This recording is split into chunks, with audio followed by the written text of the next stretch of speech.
السلام علیکم گائز، آپ کو میرے یوٹیوب چینل پر خوش آمدید۔ ویڈیو شروع ہونے سے پہلے چینل کو سبسکرائب کر دیں، لائک کر دیں اور شیئر کرنا مت بھولیے گا تاکہ انفارمیٹیو ویڈیو آپ کو سب سے پہلے پہنچے۔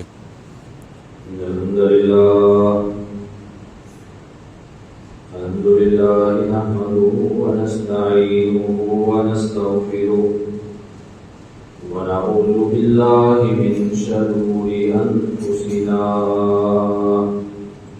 ومن سيئات أعمالنا،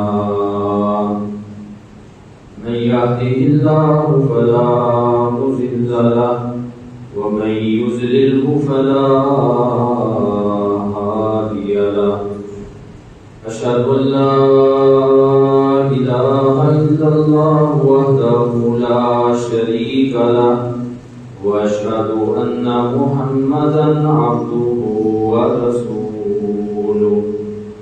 أما بعد فإن خير الحديث كتاب الله، وخير الهدي هدي محمد صلى الله عليه وسلم، وشر الأمور محدثاتها، وكل محدثة بدعة، وكل بدعة ضلالة، والضلالة في النار. اللهم صل على محمد وعلى آل محمد كما صليت على إبراهيم وعلى آل إبراهيم إنك حميد مجيد. اللهم بارك على محمد وعلى آل محمد كما باركت على إبراهيم وعلى آل إبراهيم إنك حميد مجيد. أعوذ بالله السميع العليم من الشيطان الرجيم. بسم الله الرحمن الرحيم. ولله على الناس حج البيت من استطاع إليه سبيلا،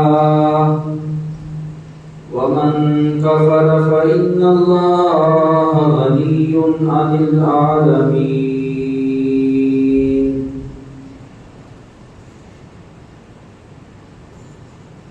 اسلام کی بنیاد 5 چیزوں پر رکھی گئی ہے. کوئی بھی عمارت ہو، پلازا ہو، جماعت ہو، کوئی بھی ادارہ ہو، ان سب چیزوں کا انحصار ان کی بنیادوں پر ہوتا ہے. تو جتنی مضبوط بنیاد ہوتی ہے اتنی ہی مضبوط عمارت، جماعت، ادارہ ہوتا ہے.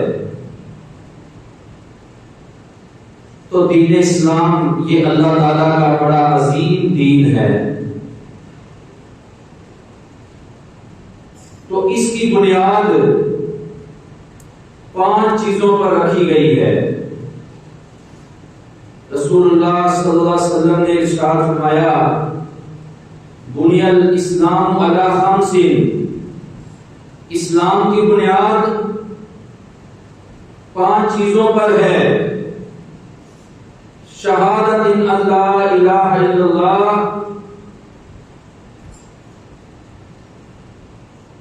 اس بات کی گواہی دینا کہ اللہ کے علاوہ کوئی معبود نہیں، اور محمد صلی اللہ علیہ وآلہ وسلم اس کے بندے اور اس کے رسول ہیں.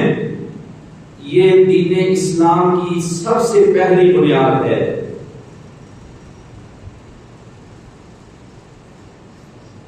اور نماز قائم کرنا، زکوٰۃ ادا کرنا، رمضان کے روزے کرنا اور بیت اللہ کا حج کرنا، یہ سب اسلام کی بنیادیں ہیں، اور اسلام کے ان بنیادی ارکان میں سے بیت اللہ کا حج کرنا یہ ایک اہم ترین اسلام کا رکن ہے۔ ہم ایک اشرے کے بعد ذوالحج کے مہینے میں داخل ہونے والے ہیں، تو ذوالحج کا مہینہ حج کی نسبت کے ساتھ اس کو حج والا مہینہ کہا جاتا ہے۔ تو میرے بھائیوں اور عزیز ساتھیوں، بیت اللہ کا حج کرنا ہر صاحب استطاعت مسلمان پر زندگی میں ایک مرتبہ فرض ہے۔ اللہ تعالیٰ نے جب ابراہیم علیہ السلام نے بیت اللہ کو تعمیر کر لیا تو اللہ نے حکم دیا وَأَذِّن فِي النَّاسِ بِالْحَجِّ، اے میرے پیغمبر ابراہیم علیہ السلام، بیت اللہ تو تعمیر ہو گیا، اب لوگوں میں اعلان کیجئے کہ وہ دنیا کے کونوں سے چل کر آئیں اور بیت اللہ کا جو گھر ہے اس کا حج کریں۔ ابراہیم علیہ السلام کہنے لگے،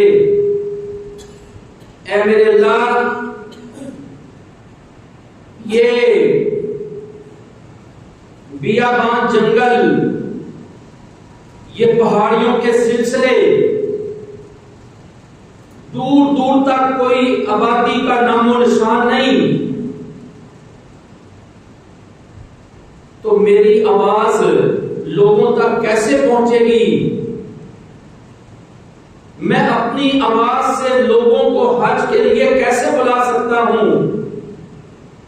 تو اللہ تعالیٰ نے کہا، اے ابراہیم، منادی کرنا آپ کا کام ہے، لوگوں تک آواز پہنچانا آپ کے رب کا کام ہے۔ تو اسرائیلی روایات کے اندر یہ چیزیں ملتی ہیں کہ ابراہیم علیہ السلام نے، بعض روایات میں آتا ہے کسی پتھر پر چڑھ کے، بعض میں آتا ہے کوہ صفا پر چڑھ کے، اور بعض روایات میں ہے کہ آپ نے جو ابھی قبیس کی پہاڑی تھی اس پہ چڑھ کر حج کا اعلان کیا تو پہاڑ جھک گئے، اور ابراہیم علیہ السلام کی آواز اللہ تعالیٰ نے ہر جگہ تک پہنچا دی۔ وہ اعلان ہر اس شخص تک پہنچ گیا۔ اللہ تعالیٰ نے جن کی قسمت کے اندر اپنے گھر کے حج کی سعادت لکھی ہوئی ہے، اور پھر ابراہیم علیہ السلام نے سفر کیے، آپ سفر کر کے جہاں جاتے، جن علاقوں سے گزرتے، تو آپ یہ اعلان کرتے جاتے، لوگوں، بیت اللہ کا گھر تعمیر ہو چکا ہے، تو آؤ اللہ کے گھر میں حج کا فریضہ ادا کرنے کے لیے پہنچو۔ پھر یہی مشن اللہ تعالیٰ نے اپنے آخری پیغمبر جناب محمد رسول اللہ صلی اللہ علیہ وسلم کو سونپ دیا، تو آپ نے بھی یہ منادی دنیا کے کونوں کونوں تک پہنچا دی۔ اللہ کی طرف سے دیا گیا یہ پیغام، یہ اعلان آپ کی محنتوں کوششوں کے ساتھ، آپ کی دعوت کے ساتھ آج دنیا کا کوئی مقام، کوئی کونا ایسا نہیں ہے جہاں پر بیت اللہ کے حج کی دعوت، اس کا پیغام، اس کا اعلان نہ پہنچا ہو۔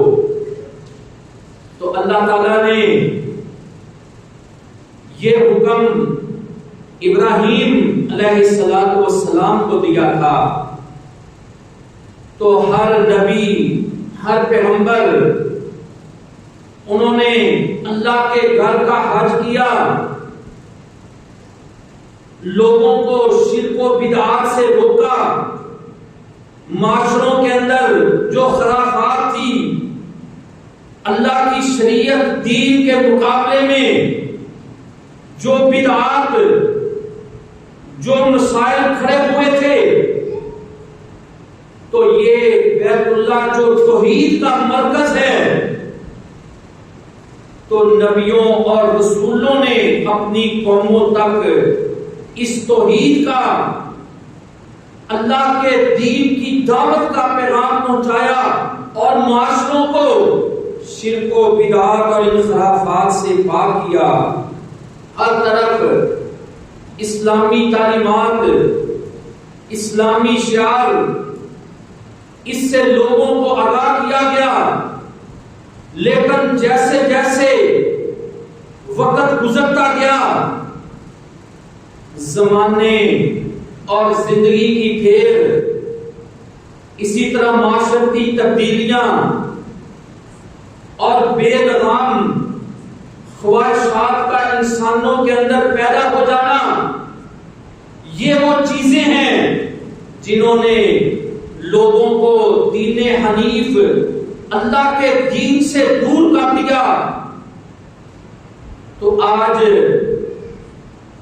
ہم یہ جو معاشروں کے اندر تبدیلیاں دیکھ رہے ہیں کہ اللہ تعالیٰ نے نبیوں رسولوں کو جس مقصد کے لیے بھیجا تھا، آج اللہ کے بندے اس مقصد کو چھوڑتے چلے جا رہے ہیں، اور جن برائیوں کے خاتمے کے لیے آپ دنیا کے اندر تشریف لائے، تو آج وہ مسائل، وہ برائیاں، وہ خرافات ان معاشروں کے اندر پھیل رہی ہیں۔ تو بہرحال اللہ تعالیٰ نے یہ اسلام کا جو اہم ترین رکن ہے بیت اللہ کا حج کرنا، یہ ہر صاحب استطاعت مسلمان پر زندگی میں ایک مرتبہ اللہ نے فرض کر دیا ہے۔ صحیح مسلم کی حدیث ہے، ابو ہریرہ رضی اللہ تعالیٰ عنہ کہتے ہیں رسول اللہ صلی اللہ علیہ وسلم نے ہمیں خطبہ دیا، فرمایا یا ایھا الناس قد فرض اللہ علیکم الحج فحجوا، اے لوگو، اللہ تعالیٰ نے تم پر زندگی میں ایک مرتبہ حج کرنا فرض قرار دے دیا ہے، لہذا فحجوا، لوگو بیت اللہ کا حج کرو، اس فریضے کو ادا کرو، اسلام کے اس رکن پر عمل کرو، اور یہ وہ عظیم عبادت ہے جو اسلام کی تمام دعوت، اسلام کا عقیدہ، قربانیاں، ہجرتیں، اللہ کے دین کے اندر جو جو بنیادی چیزیں ہیں، اللہ تعالیٰ نے ان سب کا پریکٹیکل حج کے اندر رکھ دیا ہے۔ تو انشاءاللہ اس موضوع پر کہ حج جو ہے اپنے اندر دین کی مرکزیت کو لیے ہوئے ہے، اس کے اوپر ہم بات کریں گے۔ تو رسول اللہ صلی اللہ علیہ وسلم نے کہا حج کا تمہیں حکم ہے، حج کرو۔ تو ایک شخص وہ اللہ کے رسول صلی اللہ علیہ وسلم کے پاس آیا، اس نے آ کر عرض کی، اے اللہ کے رسول، اکل عام، کیا یہ بیت اللہ کا حج کرنا یہ ہر سال ہم پر فرض ہے۔ آپ خاموش رہے۔ اس نے پھر سوال کیا، حتیٰ کہ 3 مرتبہ اس نے یہی سوال کیا کہ اے اللہ کے رسول صلی اللہ علیہ وسلم، کیا بیت اللہ کا حج کرنا یہ ہر سال ہم پہ فرض ہے؟ تو رسول اللہ صلی اللہ علیہ وسلم نے فرمایا، اگر میں ہاں کہہ دیتا تیرے بار بار سوال کرنے پر تو یہ تم مسلمانوں پہ ہر سال واجب ہو جاتا، لیکن مجھے پتا تھا تم اس کی استطاعت نہیں رکھتے۔ ہر مسلمان ہر سال حج کرنے کی استطاعت نہیں رکھتا۔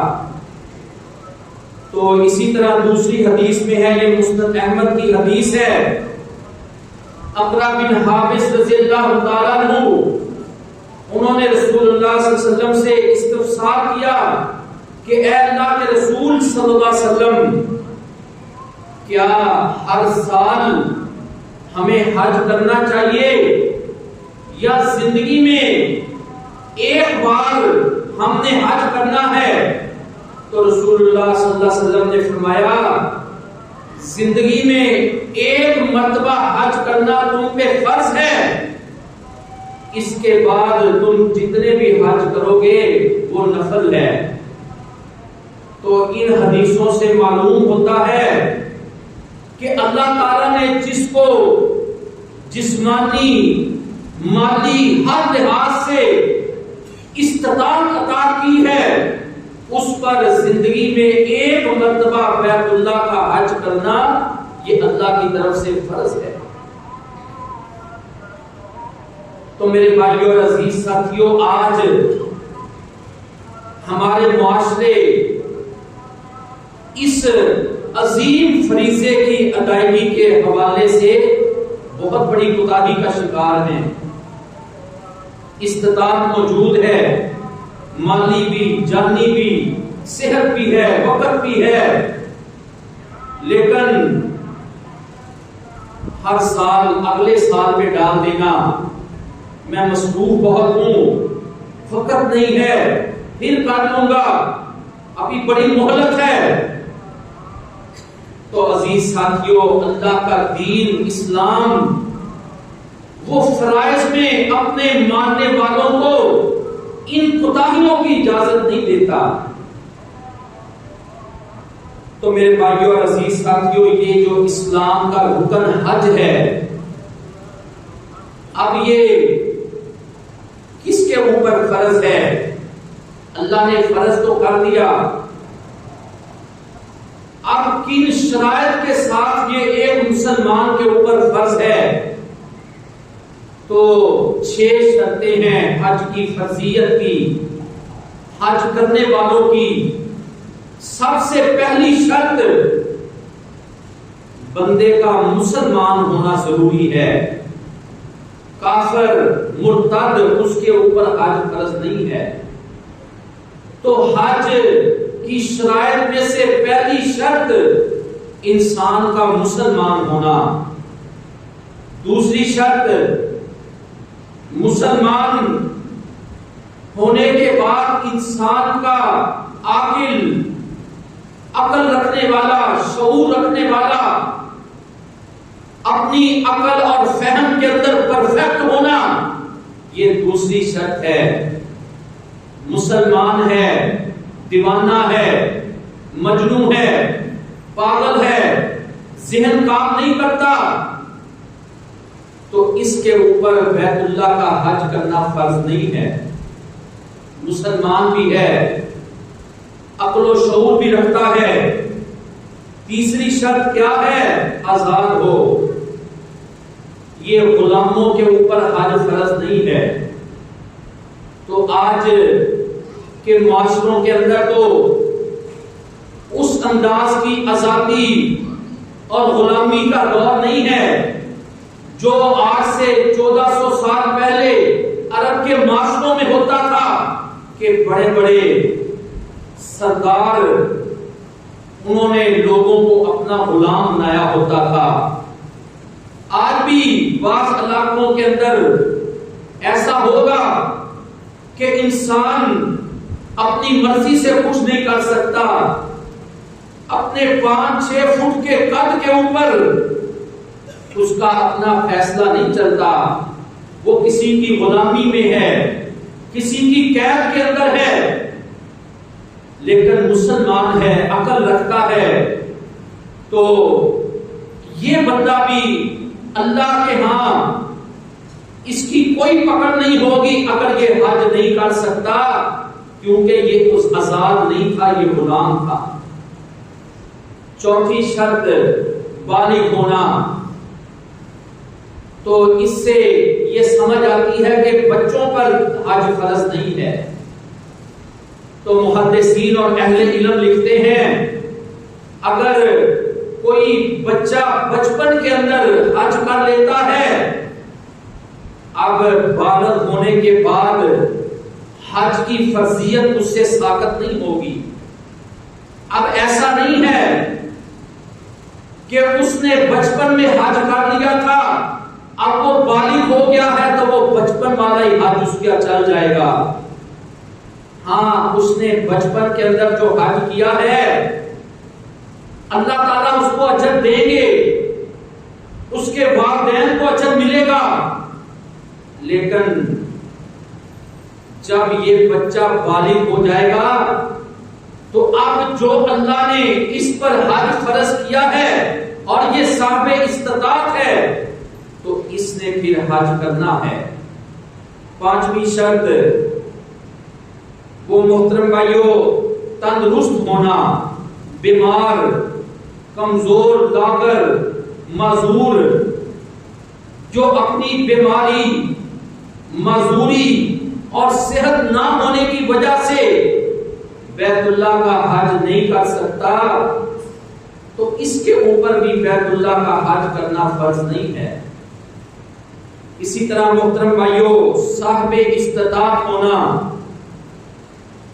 حج کی فرضیت، اس کی ادائیگی کے لیے اہم ترین ایک جو شرط ہے چھٹی، وہ صاحب استطاعت ہونا ہے۔ بندے کے اندر 5 شرطیں موجود ہیں لیکن استطاعت نہیں ہے، مالی استطاعت موجود نہیں ہے، ذات راہ موجود نہیں ہے، ایسی سواری موجود نہیں ہے جو اسے بیت اللہ تک لے جائے، تو اس صورت کے اندر بھی ایسے شخص کے اوپر بیت اللہ کا حج کرنا فرض نہیں ہے۔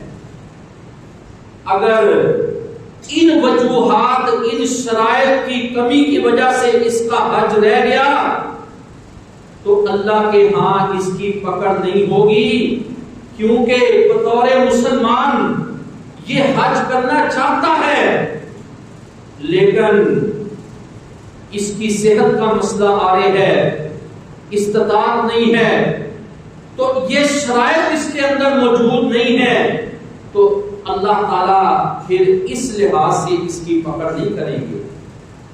تو میرے بھائیوں اور عزیز ساتھیوں، جس طرح صاحب استطاعت شخص اس کے اوپر حج فرض ہے، اسی طرح ایک بندے میں استطاعت موجود ہے لیکن وہ طاقت قوت ہونے کے باوجود بیت اللہ کا حج نہیں کرتا، تو جس طرح حج کرنا یہ عظیم عمل ہے، اسی طرح اس فریضے کو ترک کر دینا میرے بھائیوں اور عزیز ساتھیوں یہ بہت بڑا جرم اور گناہ ہے۔ اور اسی طرح ایسی عورت، ایسی مسلمان خاتون جس کا محرم اس کے ساتھ نہیں ہے، اسے اپنی زندگی کے اندر یہ سہولت موجود نہیں ہے کہ کوئی ایسا محرم جو حج کے سفر کے اندر اس کے ساتھ جا سکے، وہ اگر میسر نہیں ہے تو ایسی عورت کے اوپر بھی حج کی فرضیت نہیں ہے۔ کیوں؟ اس لیے کہ محرم کے بغیر بیت اللہ کا حج کرنا اسلام اس کی اجازت نہیں دیتا۔ رسول اللہ صلی اللہ علیہ وسلم کی حدیث ہے، آپ نے فرمایا کوئی عورت 3 دن کی مسافت کا سفر نہ کرے جب تک کہ اس کے ساتھ اس کا محرم نہ ہو۔ تو اس حدیث سے یہ بات سمجھ آتی ہے جو عورت 3 دن یا اس سے زیادہ کے سفر کا ارادہ رکھتی ہو تو اللہ کے دین کا حکم ہے اس کے لیے کہ اس سفر کے اندر اس کے ساتھ اس کے محرم کا ہونا ضروری ہے۔ وہ کسی غیر محرم کے ساتھ اتنا لمبا سفر نہیں کر سکتی، اسلام اس کو اس کی اجازت نہیں دیتا۔ تو میرے بھائیوں اور عزیز ساتھیوں، اللہ تعالیٰ نے جو قرآن مجید کے اندر فرمایا وَلِلَّهِ عَلَى النَّاسِ حِجُّ الْبَيْتِ مَنِ اسْتَطَاعَ إِلَيْهِ سَبِيلًا، تو یہ من استطاع الیہ امام احمد بن حنبل رحمت اللہ علیہ وہ اس آیت کے اس ٹکڑے کے تناظر کے اندر کہتے ہیں کہ عورت کے لیے محرم کا ہونا ضروری ہے۔ جس عورت کا محرم اس کے ساتھ نہیں ہے یا اس کو یہ سہولت موجود نہیں ہے تو اس قرآن کی آیت کے اس ٹکڑے کے تحت اب وہ حج کی استطاعت سے ساقط ہے۔ اب قرآن کی آیت کا یہ ٹکڑا اس پہ فٹ آتا ہے کہ اس کے اندر استطاعت نہیں ہے، مالی وجود ہے، صحت ہے، عقل ہے، مسلمان ہے، آزاد ہے، لیکن محرم اس کے ساتھ نہیں ہے، تو اس بنیاد پر اب بیت اللہ کا حج کرنا اس پہ فرض نہیں ہے۔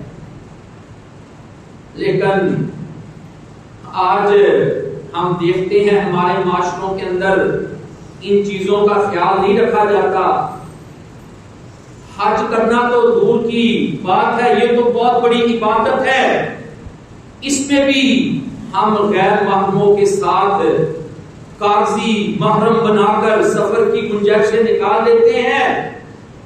لیکن میرے بھائیوں اور عزیز ساتھیوں، میری بہنوں، ہم نے دیکھنا ہے میرا دل کیا کہتا ہے، یہ میری اہمیت اور میری ترجیح نہیں ہونی چاہیے۔ میری ترجیح یہ ہونی چاہیے کہ اللہ کا قرآن کیا کہتا ہے، پیارے پیغمبر حضرت محمد صلی اللہ علیہ وسلم کا فرمان کیا کہتا ہے۔ تو بڑی سے بڑی عبادت ہو، اگر اس عبادت میں ہم اللہ اور اس کے رسول صلی اللہ علیہ وسلم کے حکموں کو ملحوظ خاطر رکھیں گے، وہ چھوٹی نیکی بھی ہے تو انشاءاللہ وہ بڑے اجر کا سبب بنے گی اور ہو سکتا ہے میری نجات کا ذریعہ بن جائے۔ بڑے سے بڑا عمل ہے، عبادت ہے، طریقہ اللہ اور اس کے رسول صلی اللہ علیہ وسلم کا نہیں ہے تو پھر میری وہ عبادت مجھے نہ دنیا میں کوئی فائدہ دے گی نہ آخرت میں کوئی فائدہ دے گی۔ لیکن آج دنیا کی محبت نے، مال کے لالچ نے ہم مسلمانوں کو جکڑ لیا ہے۔ آج یورپ میں جانے کے لیے، فیملی ویزے حاصل کرنے کے لیے، میں اپنے بھائی کو جانتا ہوں وہ یہ کام کرتا ہے۔ تو ایک دفعہ میں اس کے پاس بیٹھا ہوا تھا، کوئی فیملی یورپ کا ویزا لگوانے کے لیے آئی۔ اب اس بچی کا نکاح نہیں ہوا، اب شرط ہے ان کی جس کام کے لیے انہوں نے جانا ہے کہ میاں بیوی کا آنا ضروری ہے۔ تو مجھے بڑی حیرانگی ہوئی، بڑا افسوس ہوا کہ ایک ایسا شخص جو جس کے ساتھ اس کا نکاح نہیں ہے، وہ اس کے عقد میں نہیں ہے، صرف دنیا کمانے کا لالچ ہے، ہمت ہے اندر کہ بس یورپ پہنچ جائیں، مال اکٹھا ہو جائے، تو ایک ایسا بندہ جس کے ساتھ اس کا کوئی تعلق نہیں، تو ڈاکومنٹ کے اندر اس کا نکاح اس کے ساتھ شو کر کے اب یہ غیر محرم کو ناجائز طریقے کے ساتھ کاغذی کارروائی کے اندر اپنا محرم شو کر کے یورپ جا رہی ہے۔ اور اس بھائی نے بتایا ایک نہیں ایسے سینکڑوں کیس ہیں۔ تو میں نے اس بھائی کو بھی نصیحت کی، کہنے لگا بس مجبوری ہے، ہمارا کام اس کے بغیر نہیں چلتا. تو کہنے لگا بس ادھر سے ہم جوڑے بنا کر بھیج دیتے ہیں، وہاں پر جا کر یہ دونوں میاں جو میاں بیوی نہیں ہے لیکن کاغذی کاروائی میں میاں بیوی بنا دیے گئے، یہ اپنا اپنا گھر جا کر کام کرتے ہیں. اور میرے بھائیوں اور عزیز ساتھیوں، اللہ تعالیٰ نے یہ اولاد اور مال کو جو فتنہ قرار دیا گیا ہے، تو یہ مال کا یہ فتنہ ہے کہ ہم مال کی محبت کے اندر کتنے ایسے بڑے بڑے گناہ، جرائم اور اللہ کی حدوں کو پار کر جاتے ہیں، اور ہمیں اندازہ نہیں ہوتا کہ ہم اپنی زندگی کو بھی برباد کر رہے ہیں اور اپنی آخرت کی بھی بربادی کا سامان کر رہے ہیں. اور یہ ہمارے معاشروں کے اندر عام چلتا ہے.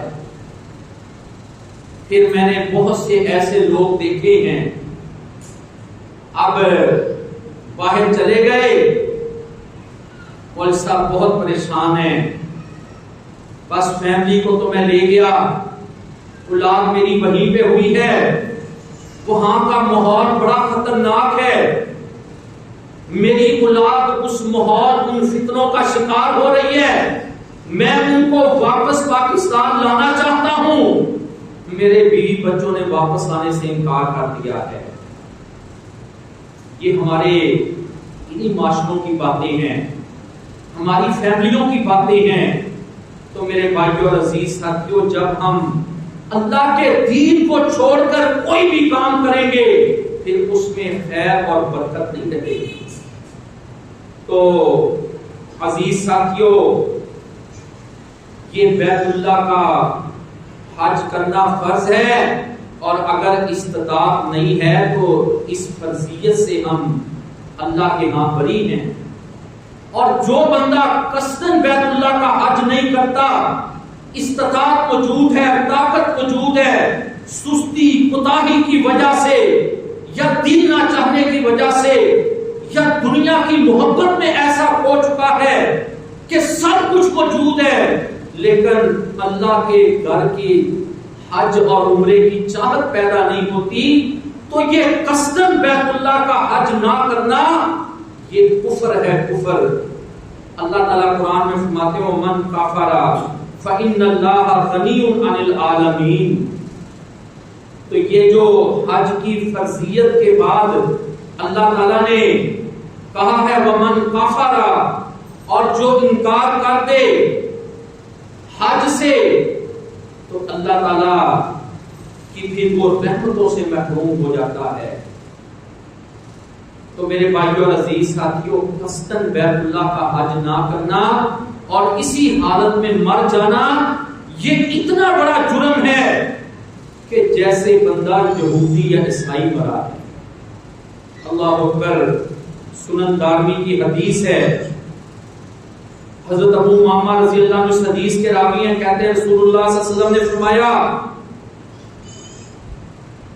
جس شخص کو ظالم بادشاہ کسی ضروری حاجت یا کوئی شدید قسم کا مرض اس نے حج سے نہ روکا، یعنی وہ شرطیں جو ہم نے حج کی بیان کی ہیں، اس بندے کے راستے میں وہ شرطیں رکاوٹ نہیں ہے، حج کر سکتا ہے لیکن حج نہیں کرتا. نبی صلی اللہ علیہ وسلم نے فرمایا پھر یہ اسی حالت میں مر گیا تو یہ ایسے ہی ہے جیسے کوئی یہودی مرا ہے یا کوئی عیسائی مرا ہے. اللہ اکبر. کتنا بڑا جرم ہے. اور ہم معاشرے کے اندر، میں بھی جانتا ہوں، آپ بھی جانتے ہیں، کتنے ہمارے معاشروں میں ایسے لوگ موجود ہیں اللہ نے ان کو استطاعت دی ہوئی ہے، جانی مالی صحت سب کچھ موجود ہے، لیکن حج نہیں کرتے، عمرہ نہیں کرتے، سستی ہے. یا اللہ معاف کرے ایسے ایسے لوگ موجود ہیں کہتے ہیں ہمارا دل ہی نہیں کرتا ہم سے. تو اللہ کے نبی صلی اللہ علیہ وسلم نے فرمایا ایسا بندہ جو استطاعت ہونے کے باوجود حج نہیں کرتا وہ مر جاتا ہے وہ ایسے ہی ہے جیسے کوئی یہودی مر گیا، کوئی عیسائی مر گیا۔ تو میرے بھائیوں اور عزیز ساتھیوں، آئیے، یہ حج ایک بہت بڑا فریضہ ہے۔ آج ہمارے مسائل میں سے بہت بڑا مسئلہ یہ فقیری ہے، غربت ہے، معاشی کمزوریاں ہیں، معیشت کا کمزور ہونا ہے، اور گناہوں کا بہت زیادہ ہونا، اور ہم اس وجہ سے پریشان بھی ہیں۔ تو میرے بھائیوں، یہ اسلام کا رکن جو بیت اللہ کا حج ہے، جو بندہ متواتر اللہ نے جس کو توفیق دی ہے وہ حج اور عمرے کرتا ہے، اللہ اس کی فقیری کو بھی ختم کر دیتے ہیں، اس کے گناہوں کو بھی معاف کر دیتے ہیں۔ اور حدیث میں آتا ہے بیت اللہ کا حج کرنے والا شخص وہ حج کرتا ہے جس طرح اللہ نے حکم دیا، گناہوں سے، اللہ کی نافرمانیوں سے بچ کے حج کرتا ہے۔ اب جب وہ حج سے واپس آتا ہے، اللہ اس کو گناہوں سے ایسے پاک کر دیتے ہیں جیسے یہ آج اپنی ماں کے پیٹ سے پیدا ہوا ہے۔ تو نبی صلی اللہ علیہ وسلم نے فرمایا یہ متواتر حج کرنے والا، عمرے کرنے والا، اللہ اس کی فقیری کو بھی ختم کر دیتے ہیں اور اللہ تعالیٰ اس کے گناہوں کو بھی معاف کر دیتے ہیں۔ سو میرے بھائیوں اور عزیز ساتھیوں، یہ بہت بڑا فریضہ ہے، بہت بڑی عبادت ہے، بڑی برکتوں والی عبادت ہے۔ آگے حج کا مہینہ آ رہا ہے، اللہ نے ذوالحج کے مہینے کو دو بڑی عبادات کے ساتھ جوڑ دیا ہے، اور یہ دونوں عبادتیں ایسی ہیں جو اسلام کی مرکزی حیثیت رکھتی ہیں۔ اسلام کی تمام چیزیں، وہ عبادت ہو، عقیدہ ہو، ہجرت ہو، جہاد ہو، قربانیاں ہوں، تو یہ عبادتیں ان سب چیزوں کو اپنے اندر سموئے ہوئے ہیں۔ اللہ تعالی ہمیں سمجھ کر عمل کی